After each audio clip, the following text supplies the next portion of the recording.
Hello everyone.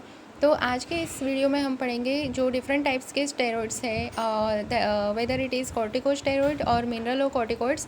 तो उनकी जो फार्मेकोलॉजी है उसका एक बेसिक कंसेप्ट हम पढ़ लेंगे। तो जैसे कि आपको पता है कि जो स्टेरॉइड्स होते हैं वो हमारे बेसिक जो भी वाइटल्स फंक्शन है बॉडी के, लाइक ब्लड प्रेशर है या जो प्लाज्मा वॉल्यूम है, ठीक है, या फिर जो भी हमारी बॉडी के एंटी इन्फ्लामेटरी एक्टिविटी है,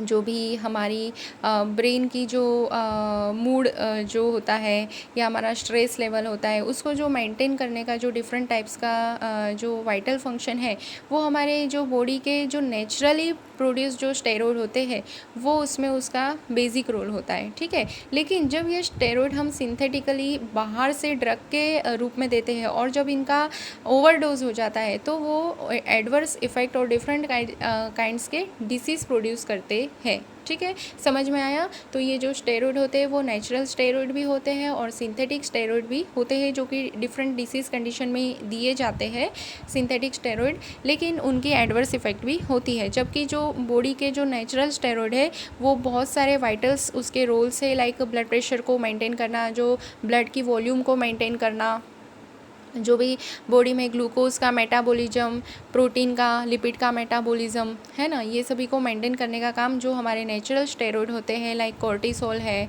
लाइक अल्डोस्टेरोन है, ये सभी के ये मेन फंक्शन होते हैं, ठीक है। तो आज हम इनकी फार्मेकोलॉजी के बारे में पढ़ेंगे। फार्मेकोलॉजी का मतलब क्या होता है कि जब कोई भी ड्रग हमारी बॉडी में एंटर करती है या कोई भी ड्रग हमारी बॉडी में दी जाती है तो उसके डिफरेंट सिस्टम पे या डिफरेंट ऑर्गन्स पे या बॉडी के डिफरेंट सेल्स पे उसकी क्या असर होती है, क्या इफ़ेक्ट होती है, जो उसका रिएक्शन होता है, उसकी स्टडी को हम फार्मेकोलॉजी बोलते हैं। तो यहाँ पे हम पढ़ेंगे स्टेरॉइड की फार्मेकोलॉजी। तो स्टेरॉइड की फार्मेकोलॉजी मतलब जब हम डिफरेंट टाइप के स्टेरॉइड हमारी बॉडी में देते हैं, सिंथेटिक स्टेरॉइड, तो उसकी बॉडी पे क्या इफ़ेक्ट होती है वो केमिकल की, तो उसको हम बोलते हैं स्टेरॉइड। हम उसको फार्मेकोलॉजी ऑफ स्टेरॉइड बोलेंगे, ठीक है। तो वो हम वन बाय वन पढ़ते हैं। और आप सभी को पता होगा कि ये जो स्टेरॉइडल हार्मोन्स जो है वो बेसिकली 2 टाइप्स के होते हैं, ठीक है। Depends on the production of the steroid. जैसे कि कुछ स्टेरॉइड होते हैं वो एड्रिनल ग्लैंड में से प्रोड्यूस होते हैं, तो उसको क्या बोलते हैं हम, एड्रीनो कॉर्टिकल हार्मोन। एड्रीनो मतलब एड्रिनल, कॉर्टिको मतलब वो एड्रिनल ग्लैंड के कॉर्टेक्स पार्ट से प्रोड्यूस होते हैं, so that they are known as adreno this corticosteroidal hormone. Then second one is produced by the different types of gonads, है ना, that they are known as sex steroid, okay. तो अगर ये जो भी स्टेरॉइड है जो कि हमारे सेक्स गोनाड्स में से प्रोड्यूस होते हैं तो उसको हम सेक्स स्टेरॉइड बोलते हैं। वो भी अलग अलग टाइप्स के होते हैं। तो जो बेसिकली एड्रिनल ग्लैंड में से जो हार्मोन्स जो स्टेरॉइड प्रोड्यूस होते हैं, स्टेरॉइड एक टाइप के हार्मोन्स हैं, तो स्टेरॉइडल हार्मोन बोल सकते हैं हम, जो कि नेचुरल होते हैं। तो वो जो कॉर्टिकोस्टेरॉइड है जो कि कॉर्टेक्स पार्ट जो होता है एड्रिनल ग्लैंड का, उसमें से प्रोड्यूस होते हैं। वो 2 टाइप के होते हैं, mainly glucocorticoids and mineral corticoids, ठीक है। तो स्टेरॉइड के बेसिकली 2 टाइप है। पहला है एड्रीनो कॉर्टिको स्टेरॉइड एंड दूसरा है sex steroid, corticosteroid and sex steroid. Corticosteroid क्यों नाम दिया है, क्योंकि वो cortex part of adrenal gland से प्रोड्यूस होते हैं, इसलिए वो कॉर्टिकोस्टेरॉइड। एंड सेक्स स्टेरॉइड का मतलब होता है वो डिफरेंट टाइप के गोनाड्स में से प्रोड्यूस होते हैं। बेसिकली 2 टाइप्स हो गए। अब ये जो कॉर्टिकोस्टेरॉइड है इसके वापस से अगर हम दूसरा डिवीज़न करेंगे तो इसके 2 डिफरेंट टाइप्स है, ग्लूकोकॉर्टिकॉइड्स एंड मिनरल कॉर्टिकॉइड्स। देखा, glucocorticoids, cortical part of adrenal gland. Gluco यानी कि ये ग्लूकोज के मेटाबॉलिज्म में असर करते हैं, इसलिए इसको ग्लूकोकॉर्टिकॉइड्स। और दूसरा है मिनरलोकॉर्टिकॉइड्स, तो जो कि सोडियम वाटर के जो मेटाबॉलिज्म है, उनका रिटेंशन है, उसमें मदद करते हैं, इसलिए उसको बोलेंगे मिनरलोकॉर्टिकॉइड्स। इसके एग्जांपल अगर आपको बता दूँ तो ग्लूकोकॉर्टिकॉइड्स है, उसका एग्जांपल है कॉर्टिसोल, जो मेन एग्जांपल है। और जो हमारा ये मिनरल कॉर्टिकॉइड है उसका एग्जांपल है अल्डोस्टेरोन, ठीक है। तो ये हो गया कोर्टिकोस्टेरॉइड के बारे में। अगर सेक्स स्टेरॉइड्स की बात करती हूँ तो बेसिकली 3 टाइप्स के होते हैं, जैसे कि एंड्रोजन है जो कि पुरुषों में पाया जाता है टेस्टोस्टेरोन के रूप में। फिर दूसरा होता है इस्ट्रोजन, तो इस्ट्राडियोल के रूप में पाया जाता है फीमेल्स में। देन उसके बाद है प्रोजेस्टोजन, तो उसमें से प्रोजेस्टेरोन प्रोड्यूस होता है। तो इस तरह से जो ये डिफरेंट टाइप के स्टेरॉइड हैं, ठीक है। तो नॉर्मल फिजियोलॉजिकल कंडीशन में they are most useful in the normal basic vital activity, normal metabolism, ठीक है। लेकिन जब ये बाहर से दिए जाते हैं, ज़्यादा मात्रा में दिए जाते हैं, तो इनकी कुछ एडवर्स इफेक्ट होती है। देखो ये स्लाइड में आपको बताया कि the hormones produce from 3 zones of the adrenal cortex as mention in slide. Adrenal medulla में से आपको एपिनेफ्रिन प्रोड्यूस होगा, जोना ग्लोमेरुलसा, जोना फेसिकुलाटा, जोना रेटिकुलर्स, जो आपको डिफरेंट टाइप के स्टेरॉइड बताएं कि कहाँ से कौन सा प्रोड्यूस होता है। देन उसके बाद देखो तो कोर्टिकोस्टेरॉइड जो है तो उसके बारे में बताया गया है कि ये adrenal cortex essential for survival, adapt for changing environment, regulatory control from hypothalamus and pituitary. तो अगर हम पहले हमें अगर इसकी फार्मेकोलॉजी समझनी है स्टेरॉइड की, तो पहले हमको इसकी नॉर्मल फिजियोलॉजी समझनी पड़ेगी HPA एक्सिस की। What is HPA axis? That is hypothalamus, pituitary and adrenal cortex का जो मैकेनिज्म होता है ना, वो पढ़ना है। तो इसको HPA एक्सिस बोलते हैं। तो जैसे नॉर्मल फिजियोलॉजिकल कंडीशन में क्या होता है कि जैसे ही हमारी बॉडी में ग्लूकोज कम हो जाता है तो हमें भूख लगती है ना। नॉर्मली ग्लूकोज किसके ब्रेकडाउन से बनता है? कार्बोहाइड्रेट के ब्रेकडाउन से बनता है। लेकिन अगर खाना नहीं खाया है तो कार्बोहाइड्रेट नहीं मिलेगा। तो उस कंडीशन में बॉडी क्या करती है, उस कंडीशन में एड्रिनल ग्लैंड को मैसेज आता है कि भाई अब हमारी बॉडी में ग्लूकोज की रिक्वायरमेंट है, कैसे भी करके ग्लूकोज प्रोड्यूस करो एनर्जी प्रोड्यूस करने के लिए। तो एड्रिनल ग्लैंड से फिर एंटीरियर पिट्यूटरी को मैसेज जाता है और मतलब हमारी बॉडी को, मतलब जैसे ही ग्लूकोज कम होता है वैसे ही क्या होता है कि हमारी बॉडी सीधे पहले हाइपोथैलेमस पे मैसेज करती है कि आप कॉर्टिकोट्रोपिक रिलीजिंग हार्मोन को प्रोड्यूस करो। तो जैसे ही हाइपोथैलेमस कॉर्टिकोट्रोपिक रिलीजिंग हार्मोन को प्रोड्यूस करती है, वैसे ही ये जो हार्मोन होता है वो मैसेज करता है पिट्यूटरी ग्लैंड को कि आप कॉर्टिकोट्रोपिक हार्मोन प्रोड्यूस करो। और जैसे ही इस हार्मोन का ACTH का प्रोडक्शन होता है पिट्यूटरी ग्लैंड में से, वैसे ही एड्रिनल कॉर्टेक्स में से जो डिफरेंट टाइप के कॉर्टिकोस्टेरॉइड है लाइक कॉर्टिसोल एक्सेट्रा वो प्रोड्यूस होते हैं। अब इनका क्या फंक्शन होता है, जैसे ये कॉर्टिकोस्टेरॉइड प्रोड्यूस होते हैं तो उनको पता है कि बॉडी को नीड है, सेल्स को नीड है ग्लूकोज की।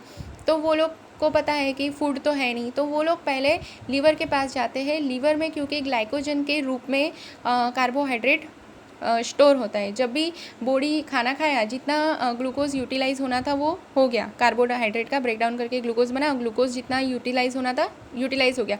अब जो एक्स्ट्रा ग्लूकोज होता है वो ग्लाइकोजन के रूप में कलेक्ट होता है लीवर के अंदर। तो पहले ये कॉर्टिसोल क्या करता है, लीवर में जो ग्लाइकोजन होता है उसका लाइसिस करना स्टार्ट करता है। तो उसको बोलते हैं ग्लाइकोजिनोलाइसिस, ठीक है। ग्लाइकोजन का लाइसिस यानी कि उसको ब्रेक डाउन करता है और ये क्या बनाता है, ग्लूकोज बनाता है, ठीक है। अब अगर वो पहले जाता है कि भाई अब कार्बोहाइड्रेट भी नहीं है और ग्लूकोज भी नहीं है, तो वो लीवर में जाके ग्लाइकोजन का ब्रेक डाउन करता है। लेकिन अगर समझ लो कि अगर ग्लाइकोजन भी नहीं हो तो लीवर में, तो फिर क्या करेगा, तो फिर वो ग्लाइकोनियोजेनेसिस करता है। ग्लाइकोनियोजेनेसिस मतलब वो खुद ही ग्लाइकोजन बनाता है। मतलब जैसे कि जब कार्बोहाइड्रेट में से बनता है उसको हम ग्लूकोज बोलते हैं। लेकिन उसके अलावा भी हम एनर्जी प्रोड्यूस कर सकते हैं। तो उसके लिए फिर अगर कार्बोहाइड्रेट नहीं है तो फिर उस कंडीशन में ये कॉर्टिसोल क्या करता है, प्रोटीन और लिपिड ये सब जो नॉन कार्बोहाइड्रेट सब्सटेंस होते हैं उसका ब्रेकडाउन करके एनर्जी प्रोड्यूस करता है। तो ये प्रोटीन का, लिपिड का ब्रेकडाउन चालू करता है तो उसको, और उसमें से बनाता है ग्लाइकोजन, तो उसको बोलते हैं ग्लाइकोजिनोनियोजेनेसिस, ठीक है। तो इस तरह से ये एक नॉर्मल फिजियोलॉजिकल कंडीशन में हेल्प करता है। उसी तरह ये हो गया हमारा ग्लूकोकॉर्टिकॉइड्स का एग्जांपल। अगर मैं मिनरलोकॉर्टिकॉइड्स का फिजियोलॉजिकल एग्जांपल आपको दूँ कि जैसे हमारा ये अल्डोस्टेरोन होता है वो जो मेंटेन करता है नॉर्मल बॉडी फ्लूइड को, ठीक है। लेकिन अगर ये अल्डोस्टेरोन में कुछ भी गड़बड़ी होती है तो मतलब क्या होता है कि जनरल कंडीशन में जब भी डिहाइड्रेशन होता है तो डिहाइड्रेशन होता है, वैसे ही किडनी में से रेनिन, फिर एंजियोटेंसिन और फिर अल्डोस्टेरोन प्रोड्यूस होता है। तो अल्डोस्टेरोन क्या है, मिनरलोकॉर्टिकॉइड्स है। तुरंत अल्डोस्टेरोन क्या करता है, सोडियम का रिटेंशन करवाता है और किडनी में से, और सोडियम का रिटेंशन होगा तो फ्लूइड का मतलब वाटर का रिटेंशन भी होगा और इसकी वजह से फ्लूइड नॉर्मल बैलेंस में आ जाएगा। तो this is the physiological condition. जब हमको बॉडी में फ्लूइड की कमी होती है तो अल्डोस्टेरोन आके नॉर्मल फ्लूइड ला देता है, ठीक है। उसी तरह से जब हमको खाने की ज़रूरत होती है, एनर्जी की ज़रूरत होती है, ग्लूकोज नहीं होता है तो ये जो हमारा ग्लूकोकॉर्टिकॉइड है, कॉर्टिसोल है, वो ग्लाइकोजन का ब्रेकडाउन करके या ग्लाइकोजन का सिंथेसिस करके नीड हमारी पूरी करता है। This is the physiological conditions. तो ये HPA एक्सिस के थ्रू होता है कि हाइपोथैलेमस उसको मैसेज देता है, फिर वो एंटीरियर पिट्यूटरी को मैसेज देता है और फिर वो एड्रिनल कॉर्टेक्स को मैसेज देता है। इस तरह से ये नॉर्मल HPA एक्सिस का फंक्शन चालू रहता है, ठीक है। अब हम देखेंगे कि जब लेकिन कोई भी चीज़ अगर ज़रूरत से ज़्यादा होती है तो वो हार्मफुल होती है, ठीक है। जब हम बाहर से स्टेरॉइड्स देते हैं ज़रूरत से ज़्यादा तो दैट में भी प्रोड्यूस सीवियर एडवर्स इफेक्ट, जो कि हम आगे की स्लाइड्स में देखेंगे। तो देखो ये कुछ बेसल सिक्रेशंस बताए हैं कहाँ से होते हैं और कितने प्रमाण में होते हैं डेली, ठीक है। अब फार्मेकोलॉजिकल एक्शंस की अगर बात करूँ तो जैसे कि बहुत सारी इफेक्ट होती है ये स्टेरॉइड्स की, जैसे कि कार्बोहाइड्रेट का मेटाबॉलिज्म है, प्रोटीन का मेटाबॉलिज्म है, लिपिड का मेटाबॉलिज्म है। देन जैसे कि मैंने अभी बताया था कि डिहाइड्रेशन की कंडीशन में वो इलेक्ट्रोलाइट और H2O का मेंटेन करते हैं, CVS BP को मेंटेन करते हैं, स्केलेटल मसल्स है ना, CNS है ना, स्ट्रेस को वो भी मेंटेन करते हैं, स्टमक पे भी असर करते हैं। वो कैसे करते हैं वो मैं आपको 1 बाय 1 बताती हूँ। ब्लड पे असर करते हैं, ब्लड वेसल्स पे करते हैं, एंटी इन्फ्लामेटरी एक्टिविटी है, इम्यूनोसप्रेशन एक्टिविटी है, रेस्पिरेटरी सिस्टम पे असर करते हैं, ग्रोथ एंड सेल डिवीजन पे असर करते हैं, कैल्शियम मेटाबॉलिज्म पे। तो इतनी सारी इनकी फार्मेकोलॉजिकल एक्शंस हैं। तो चलिए 1 बाय 1 देख लेते हैं। जैसे कि फर्स्ट हमने देखा कि मेटाबॉलिक एक्शन ऑन कार्बोहाइड्रेट पे कैसे ये असर करेंगे। तो मैंने आपको जो अभी समझाया था उसी तरह से कि भूख की डिमांड होती है, शरीर को एनर्जी की ज़रूरत होती है, ग्लूकोज नहीं होता है तो ग्लाइकोजन का लाइसिस करके जो कि लीवर में स्टोर होता है, और अगर वहाँ से भी नहीं मिला तो फिर जो डिफरेंट टाइप के प्रोटीन है, लिपिड है, उनका मेटाबॉलिज्म करके ग्लाइकोजन का प्रोडक्शन किया जाता है। दैट इज़ ये। तो ये लेकिन ये 2 इफेक्ट तो इसकी अच्छी है, जैसे कि ये ग्लाइकोनियोजेनेसिस करता है, ग्लाइकोजिनोलाइसिस करता है। लेकिन ये ठीक है कि ब्लड में तो अब कुछ ना कुछ करके वहाँ पे ग्लूकोज आ गया, ब्लड में तो प्रोड्यूस हो गया, लेकिन सेल को तो उसको यूटिलाइज़ करना पड़ेगा ना। लेकिन इसके एडवर्स इफेक्ट ये है कि अगर ये ज़रूरत से ज़्यादा होता है तो फिर क्या करता है कि पेरिफेरल जो यूटिलाइजेशन होता है ग्लूकोज का वो कम कर देता है, इंसुलिन रेजिस्टेंस को बढ़ा के। तो ब्लड में तो ग्लूकोज है लेकिन सेल्स उसका यूटिलाइज नहीं कर पाएंगे, तो ये जो कंडीशन है वो इंसुलिन रेजिस्टेंस के नाम से हाइपरग्लाइसेमिया होगा फिर वहाँ पे। तो it is the adverse effect of steroid. तो अगर कोई पेशेंट है जो कि लॉन्ग टर्म से स्टेरॉइड ले रहा है तो उसको पूरे चांसेस हैं उसको डायबिटीज़ भी हो सकता है, ठीक है। तो डायबिटिक पेशेंट है तो आपको कोई कारण नहीं मिल रहा है तो आप इसकी हिस्ट्री में पूछ सकते हो कि कहीं ये कारण तो नहीं है लॉन्ग टाइम से स्टेरॉइड लेते हो ऐसा, ठीक है।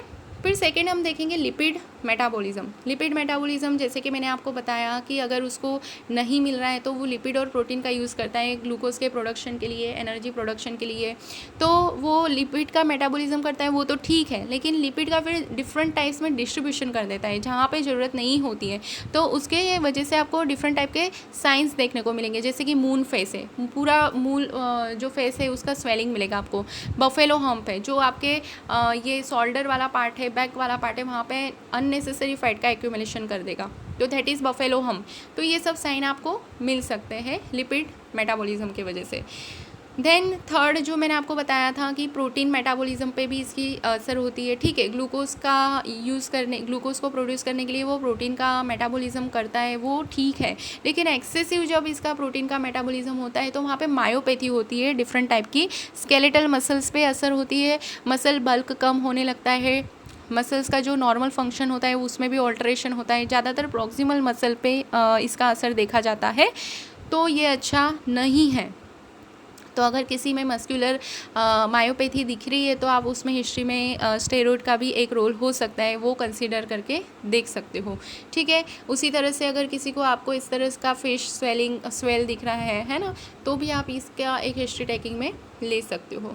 तीसरी जो इफ़ेक्ट है वो है कैल्शियम मेटाबॉलिज्म पे। तो कैल्शियम मेटाबॉलिज्म पे कैसे असर करता है, ये 3 चीज़ें होती है इसमें। एक तो हम जो खाना खाते हैं उसमें कैल्शियम होता है, तो ये क्या करता है स्टेरॉइड कि जो हमारा इंटेस्टाइनल में से कैल्शियम का एब्सॉर्प्शन होता है उसको कम कर देता है, तो प्रोडक्शन कम हो जाएगा अपने आप। अगर एब्सॉर्प्शन नहीं हो रहा है तो प्रोडक्शन कम हो जाएगा। दूसरा, चलो प्रोडक्शन कम किया तो किया, उसके बाद ये एक्सक्रिएशन बढ़ा देता है कैल्शियम के, किसके थ्रू, यूरिन के थ्रू। यूरिन के थ्रू कैल्शियम का अगर एक्सक्रिएशन बढ़ेगा और दूसरी बाजू देख रहे हो कि इंटेस्टाइन में से भी कैल्शियम का एब्सॉर्प्शन नहीं हो रहा है, तो कैल्शियम का प्रोडक्शन कम हो रहा है। ठीक है, और इतना करता तो करता है, इसके अलावा वो क्या करता है कि जितने भी स्पॉन्जी बोन्स हैं लाइक वर्टेब्रा एक्सेट्रा, तो उसमें से भी वो एब्सॉर्ब करता है कैल्शियम को और उसको कहाँ डालता है, यूरिन के थ्रू एक्सक्रिएट कर देता है। तो ये तो अच्छी बात नहीं है। तो इस तरह से कैल्शियम का डिपोजिशन धीरे धीरे बॉडी में कम होने लगता है प्रोलॉन्ग टाइम पे अगर आप स्टेरॉइड यूज़ करते हो तो अगर कोई इसकी वजह से आपको क्या क्या इफेक्ट मिलेगी, ऑस्टियोपोरोसिस मिलेगा, अगर ज़्यादा उसमें असर हो गया होगा तो फ्रैक्चर भी मिल सकता है। तो जितनी भी ऑस्टियोपोरोसिस वाली कंडीशन है उसमें आपको पेशेंट को पूछ लेना है कि आप इस तरह की कोई मेडिसिन तो नहीं ले रहे हो। ठीक है, फिर उसके बाद ये ब्लड पे भी असर करता है, ब्लड वेसल्स पे असर करता है। जो भी WBC है उसके काउंट कम कर देता है, तो WBC कम होंगे, मोनोसाइट वगैरह, तो जो एंटी इन्फ्लामेटरी एक्टिविटी है वो अपने आप कम हो जाएगी। ये एक अच्छी इफेक्ट है उसकी कि एंटी इन्फ्लामेटरी एक्टिविटी है, मतलब कि वो इन्फ्लामेशन को कम करता है। लेकिन साथ साथ में अगर आप देखोगे WBC को कम करता है, RBC को बढ़ाता है, तो वहाँ पे आपको पॉलीसाइथेमिया वेरा वाली कंडीशन मिल सकती है। बहुत सारे RBC अबंडेंट मात्रा में आपको ब्लड में मिल सकते हैं, तो दैट इज़ अच्छा नहीं है। फिर जो एक हीमोलाइटिक एनीमिया वाली कंडीशन होती है जिसमें RBC का ब्रेकडाउन ज़्यादा होता है, तो उसमें कुछ इस तरह का स्टेरॉइड दिया जाता है, तो वो भी आपको एक ध्यान रखना है। तो वहाँ पे हिस्ट्री में आप ले सकते हो कि इन लोग स्टेरॉइड का यूज़ करते हैं ताकि ज़्यादा RBC का डिस्ट्रक्शन हो रहा है उसको कंपनसेट करने के लिए। ठीक है, तो ये था स्केलेटल मसल और ब्लड पे उसकी क्या इफेक्ट थी। ब्लड वेसल पे भी ये असर करता है, उसकी वजह से जो पटेची वगैरह आपको मिल सकती है, ब्रूइस मिल सकता है ना, हेमरेज जल्दी से हो जाएगा क्योंकि ब्लड वेसल थीन हो जाती है इसकी वजह से। CVS सिस्टम पे, क्या सेंट्रल वेस्कुलर सिस्टम पे, ये क्या करता है, जैसे कि मैंने आपको बताया था कि अल्डोस्टेरोन को बढ़ाता है। अल्डोस्टेरोन बढ़ेगा तो सोडियम और वाटर का रिटेंशन बढ़ेगा, जो प्लाज्मा वॉल्यूम बढ़ेगी, ब्लड वॉल्यूम बढ़ेगी, तो हाइपरटेंशन होगा, है ना, ब्लड का फोर्स बढ़ जाएगा और हाइपरटेंशन होगा। और हाइपरटेंशन यानी कि ब्लड प्रेशर बढ़ेगा, तो उसकी वजह से वहाँ पे आपको क्या बोलते हैं, स्ट्रोक वगैरह भी मिल सकता है। और इसके साथ साथ अगर वही अल्डोस्टेरोन कम होता है तो आपको हाइपोवोलेमिक शॉक वाली कंडीशन या हाइपोटेंशन भी मिल सकता है। इसके बाद इसके CNS पे क्या असर होती है, तो CNS पे देखो तो इसका जो, जैसे कि मैंने अभी बताया कि अल्डोस्टेरोन का रिटेंशन होता है तो सभी जगह फ्लूइड बढ़ेगा, ऐसा नहीं है कि CVS में ही बढ़ेगा। तो क्रेनियल जो सिस्टम है वहाँ पे भी बढ़ता है, तो क्रेनियल इंट्राक्रेनियल प्रेशर वहाँ पे बढ़ सकता है। दूसरा वो कहाँ पे प्रेशर बढ़ाएगा, इंट्राऑक्यूलर प्रेशर बढ़ाएगा। ठीक है, तो वहाँ पे आपको ग्लूकोमा वाली कंडीशंस भी मिल सकती है। ठीक है, फिर दूसरा ये असर करता है मूड पे, तो उसके बिहेवियरल चेंजेस आपको मिल सकते हैं, स्ट्रेस वगैरह मिल सकता है ना, ब्रेन एक्सिटेबिलिटी, तो ये भी आपको देखना है कि CNS पे किस तरह से ये असर करता है। देन रेस्पिरेटरी सिस्टम पे देखो तो इसकी इफ़ेक्ट अच्छी है, इसकी 3 चीज़ें अच्छी है। एक तो ये रेस्पिरेटरी सिस्टम में हेल्प करता है, जो कि एलर्जेटिक कंडीशंस होती है लाइक ब्रोंकियल अस्थमा, जो एलर्जेटिक कंडीशन है जहाँ पे आपको एक्सेसिव वासोस्पाज्म होता है, तो ये वासोस्पाज्म को कम करता है, यानी कि ब्रोंकोस्पाज्म जो होता है ना उसको कम करता है। वहाँ का जो इन्फ्लामेटरी चेंजेस होते हैं उसको भी कम करता है। तो इसकी 3 इफेक्ट अच्छी है, एक तो इन्फ्लामेटरी वाली इफेक्ट अच्छी है, दूसरी ये इम्यूनोसप्रेसिव है। देखो इम्यूनोसप्रेसिव जो है ये कंडीशन अच्छी भी बोल सकते हैं और ख़राब भी बोल सकते हैं। अच्छी तब बोल सकते हैं जब कोई भी टाइप का ऑटो इम्यून डिसऑर्डर है तो अब इसको अच्छी बोल सकते हैं, लेकिन ये ख़राब कब हो जाएगी कि ऑटो इम्यून डिसऑर्डर में ठीक है इसने मतलब हमारी बॉडी को सेल को डिस्ट्रक्शन होने से बचा लिया, लेकिन इम्यूनोसप्रेशन की वजह से वहाँ पे फिर इन्फेक्शन होने के चांस बढ़ जाते हैं। That person is more susceptible for the production of different kinds of infection. That is, तो इसके एंटी इन्फ्लामेटरी वाली इफेक्ट अच्छी है, रेस्पिरेटरी वाली इफेक्ट अच्छी है, और एक इम्यूनोसप्रेसिव वाली अच्छी भी है, ख़राब भी है। तो ये क्या करता है कि रेस्पिरेटरी कोई भी एलर्जेटिक कंडीशन होती है, ब्रोंकियल अस्थमा वगैरह, जहाँ पे ब्रोंकोस्पाज्म होता है, तो ये ब्रोंकोस्पाज्म को कम करता है, और दूसरा कि वहाँ पे इन्फ्लामेटरी जो चेंजेस होते हैं उसको भी कम करता है, तो उसकी वजह से वहाँ पे रिलैक्सेशन वहाँ पे मिलता है। फिर एंटी इन्फ्लामेटरी इफेक्ट है, तो जो भी इन्फ्लामेशन अगर आपने पढ़ा होगा तो उसके जो डिफरेंट स्टेज है, जैसे कि जितने भी चीज़ें, जितने भी मैकेनिज्म जो कि इन्फ्लामेशन होने के लिए ज़रूरी होता है, लाइक WBC वहाँ पे ज़रूरी होते हैं, वहाँ पे फेगोसाइटोसिस मोनोसाइट के थ्रू फेगोसाइटोसिस ज़रूरी होता है, वहाँ पे कीमोटैक्सिस ज़रूरी होता है, वहाँ पे मार्जिनेशन ज़रूरी होता है, तो ये वहाँ पे इंटरल्यूकिन जो डिफरेंट इन्फ्लामेटरी साइटोकाइन से उनका प्रोडक्शन ज़रूरी होता है। तो ये सारी प्रोसेस को जो कि इन्फ्लामेशन के लिए ज़रूरी है उसको इनहिबिट करता है। तो ये इस तरह से एंटी इन्फ्लामेटरी, जो कि एक अच्छी इफेक्ट बोल सकते हैं हम। देन इम्यूनोसप्रेसिव मैंने आपको बता दिया। इलेक्ट्रोलाइट और वाटर एक्सक्रीशन तो मैंने आपको बता दिया, वही रेनिन, एंजियोटेंसिन, एल्डोस्टेरोन मैकेनिज्म, ठीक है। Then growth and cell division पे भी इसका असर होता है। कैसे? तो ये सेल डिवीज़न और DNA को सिंथेसिस, अब DNA तो बेसिक स्ट्रक्चर है, तो उस पर अगर असर होगा तो फिर सेल कैसे प्रोड्यूस होगा, सेल के डिवीज़न को भी इफेक्ट करता है, तो ज़्यादा से ज़्यादा सेल प्रोड्यूस नहीं हो पाएंगे। Delay the process of healing, healing की प्रोसेस को भी कम करता है। And retard the growth of the children, तो इस तरह से वो ग्रोथ पे असर करता है। तो this is the basic thing. और इसके अलावा और इफ़ेक्ट है इसकी GIT पे। GIT पे क्या इफ़ेक्ट करता है कि ये पेप्सिन, जो भी हमारे जो भी डाइजेस्टिव एंजाइम्स हैं उसके इफ़ेक्ट को बढ़ा देता है। लाइक हाइड्रोक्लोरिक एसिड है, उसको, उसके सिक्रेशन को बढ़ाता है। पेप्टिक एसिड को ये पेप्सिन को बढ़ाता है। तो इसकी वजह से क्या होता है कि जो भी हमारी क्या बोलते हैं, स्टमक में जो इस तरह के एसिड बढ़ने की वजह से वहाँ पे अल्सरेशन के चांस होते हैं, तो पेप्टिक अल्सर वगैरह डिसीज़ भी वहाँ पे हो सकते हैं। तो वो पेप्टिक अल्सर वाला अगर कोई पेशेंट आता है तो उसको हमें हिस्ट्री में पूछ लेना है कि इस तरह की कोई हिस्ट्री तो नहीं है, लॉन्ग टाइम से स्टेरॉइड तो नहीं ले रहा है, ठीक है। दिस इज़ द फार्मेकोलॉजी और different pharmacological action on different systems by steroids. अब ये एक एग्जांपल देती हूँ, जैसे कुचिंग सिंड्रोम है। ये एक सिंड्रोम है जिसमें जो हमारे जो कॉर्टिकोस्टेरॉइड्स हैं वो बढ़ जाते हैं, ज़रूरत से ज़्यादा हो जाते हैं, तो इस तरह की कंडीशन प्रोड्यूस होती है। इसमें देखो आपको क्या क्या सिम्टम्स मिल रहे हैं, जैसे कि पर्सनालिटी चेंजेस, वो CNS पे इफेक्ट की वजह से, जो हमने अभी देखा था, moon face, fat metabolism, fat distribution की वजह से, ससेप्टिबिलिटी टू इन्फेक्शन, क्योंकि इम्यूनोसप्रेशन हो रहा है तो इन्फेक्शन से मोर प्रोन हो जाता है। मेल्स में आपको गायनेकोमेस्टिया मिलेगा, क्योंकि वहाँ पर टेस्टोस्टेरोन पे, हाँ इसकी एक इफ़ेक्ट ये भी है कि ये जो इस डिसीज़ में ये क्या करता है, कुचिंग सिंड्रोम में जो टेस्टोस्टेरोन है वो ज़्यादा प्रोड्यूस होता है, और जो FSH और LH होते हैं वो कम प्रोड्यूस होते हैं। तो FSH और LH कम होने की वजह से वहाँ पे आपको एमेनोरिया मिल सकता है, और टेस्टोस्टेरोन ज़्यादा होने की वजह से वहाँ पर आपको गायनेकोमेस्टिया और हिर्सुटिज्म मिल सकता है। Fat deposition on face and back of the shoulder, that is buffalo hump and moon face. Then osteoporosis due to calcium destruction. Hyperglycemia, ठीक है, वो जो पेरिफेरल रेजिस्टेंस आ जाता है इंसुलिन रेजिस्टेंस की वजह से, CNS इरिटेबिलिटी, ठीक है, सोडियम फ्लूइड एंड रिटेंशन जो है वो भी है। थीन एक्सट्रीमिटीज़, एक्सट्रीमिटी थीन क्यों होगी, मसल बल्क कम होने की वजह से, प्रोटीन का जो डिस्ट्रक्शन ज़्यादा होने की वजह से, GI डिस्ट्रेस, एसिड बढ़ने की वजह से, ठीक है। स्किन जो में पर्पल स्ट्राया मिलेगा, क्योंकि ब्लड वेसल थीन हो जाती है, तो वहाँ पे जो सबक्यूटेनियस हेमरेज होने की वजह से, ब्रूइस और पटेजी भी सबक्यूटेनियस हेमरेज होने की वजह से। तो this is all about the pharmacology of the different types of steroids. और एक बात और बताना है कि जब भी आप कोई स्टेरॉइड, अगर कोई पर्सन में लॉन्ग टाइम से चालू है, मान लो कि 1 साल से 1.5 साल से या ज़्यादा टाइम से, वो क्रोनिक टाइम से अगर स्टेरॉइड ले रहा है, तो उसको आपको टेपर डोज में, यानी कि धीमे धीमे करके बंद करवाना है। पहली बात तो यह है कि स्टेरॉइड लेना ही नहीं चाहिए, अवॉइड करना चाहिए। अगर उसको बहुत ज़रूरी है, कोई डिसीज़ ऐसा है कि जिसमें उसको स्टेरॉइड देना ही पड़ेगा, तो आप उसको कम डोज में दीजिए, कम टाइम के लिए दीजिए, और कम टाइम के अंदर उसको टेपरिंग डोज में बंद करिए। एकदम सडनली बंद नहीं करना है। क्यों?